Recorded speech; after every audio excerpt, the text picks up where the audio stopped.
So, ang liquidated damages, compute natin ini is 1/10 of 1% in the amount of unfinished contract, of the contract niya. So, kung may ara kasi may 1 million ka nga kontrata, may natapos ng term niya, 50% lang ang natapos niya. So, meaning, may 500,000 siya nga subject sa liquidated damages. So, ining kwan niya nga ini, from the moment na nag-end ang contract, ang nag-start ang iyang liquidated damages, wala ni sa suspension, sigsigi saya. Bisan i-suspend ang obra, sige niya lakas ang per day niya ng liquidated damages. So, 500,000 times 1%, i-divide mo sa 10, amo na ang per day niya nga liquidated damages. So, when... 0.001? Yes, Your Honor.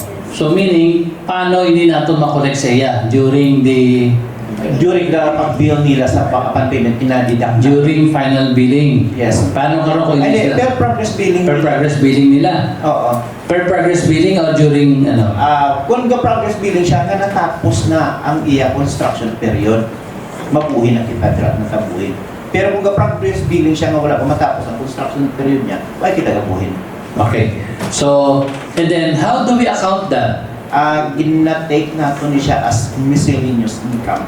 Sa una, Miscellaneous income. sa una nga why pag-change ang chart of accounts nga may agin provide pa rin ang fines and penalties, liquidated damages, di na natin niya susunod. Pero sa kulihin nga nag-change na sila sa accounts, nadula ini. So, di na natin ginapasulod sa miscellaneous income. In your opinion, more or less, in a year, pila ang ma-collect natin out from these penalties or liquidated damages incurred by the contractors that we have? Sa 2020, more or less so mga lapit sa 30 million. Wow, see? So 2020. Yes, Your Honor. Okay. For Yan.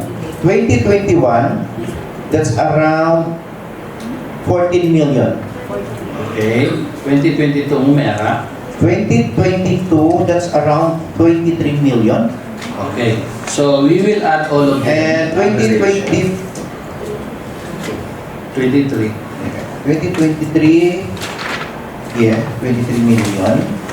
Ang 2024 na as of today, around 15. So 15. So mga more than 100 million.